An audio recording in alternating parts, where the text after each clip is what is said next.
سوال یہ ہے کہ نبی سے اللہ گناہ ہونے کیوں نہیں دیتا؟ اللہ رب العزت کا نبی کی ذات پر گناہوں کے حوالے سے پہرے ہونے کی وجہ کیا ہے؟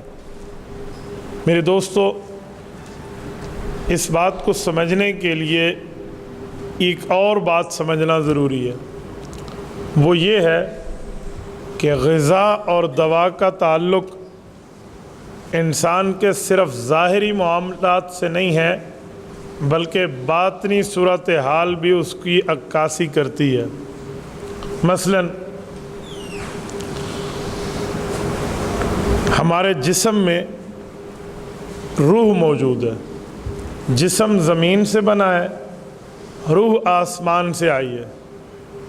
جو جسم زمین سے بنا، اس کی دوا اور غذا بھی زمین سے ہے، اور جو روح آسمان سے آئی ہے، اس کی دوا اور غذا بھی آسمان سے آئی ہے۔ جسم کو بھوک لگے تو اسے غذا چاہیے، وہ تمام کی تمام غذائیں زمین سے حاصل ہوتی ہیں۔ اسی طرح جسم بیمار ہو جائے، اسے دوا چاہیے، تو اس کی دوا بھی جڑی بوٹیوں سے بن کے زمین سے آئی ہے۔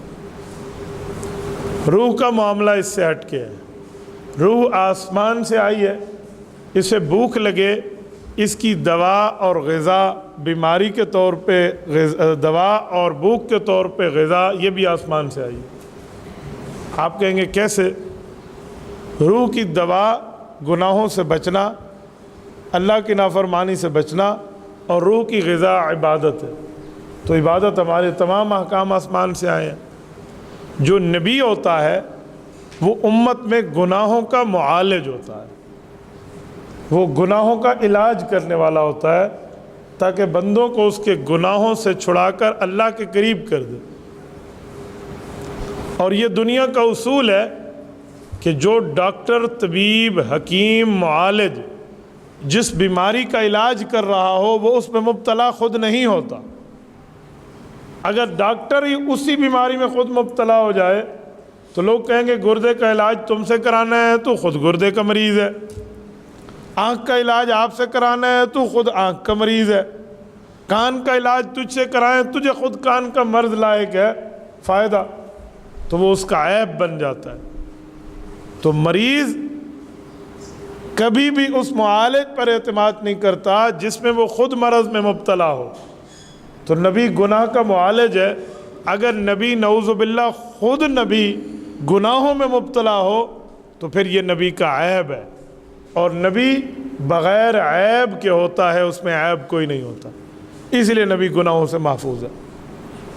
قرآن کریم یہی بات ہمیں سمجھاتا ہے کہ وَكَذَلِكَ لِنَصْرِفَ عَنْهُ السُّوءَ وَالْفَحْشَاءَ، نبی کے قریب رب کریم نہ کوئی گناہ لاتے ہیں، نہ کوئی خطا اس کے قریب آنے دیتے ہیں، نہ اس سے غلطی ہونے دیتے ہیں۔ تو نبی سے کوئی غلطی نہیں ہوتی۔ 1,24,000 کم و بیش انبیاء ہیں، کوئی نبی ایسا نہیں ہے جس نے کوئی گناہ کیا ہو۔ شاید آپ کے دماغ میں خیال آئے کہ حضرت آدم علیہ السلام کے لیے جو بات ہے تو وہ تو اس کی پاداش میں زمین پر آ گئے تھے، وہ گناہ تھا، غلطی تھی، کیا تھی؟ بھائیو، وہ بھول تھی، اسے گناہ اور خطا نہیں کہہ سکتے۔ قرآن کریم اس کا واقعہ خود بیان کرتا ہے کہ وَلَقَدْ عَهِدْنَا إِلَىٰ آدَمَ مِن قَبْلُ فَنَسِيَ وَلَمْ نَجِدْ لَهُ عَزْمًا۔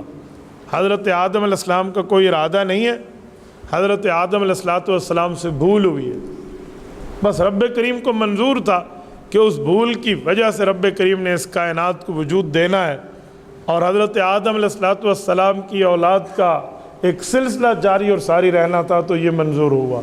لیکن اس کا یہ مطلب نہیں ہے کہ نبی گناہ گار ہے، یا نبی سے غلطی ہوتی ہے، یا نبی سے گناہ ہوتا ہے، کوئی نبی سے غلطی نہیں ہوتی۔ میرے دوستو، رسالت مآب علیہ السلام سمیت جملہ انبیاء کرام تمام کے تمام گناہوں سے پاک ہے۔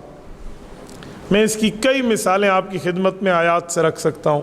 مثلا سورۃ فتح کے آیت نمبر 2، قرآن کریم پارہ نمبر 26، رب کریم فرماتے ہیں لِيَغْفِرَ لَكَ اللَّهُ مَا تَقَدَّمَ مِن ذَنبِكَ وَمَا تَأَخَّرَ، نبی کے گناہ نہیں ہیں، اگر تم سمجھو تو پھر اگلے پچھلے بھی معاف ہیں۔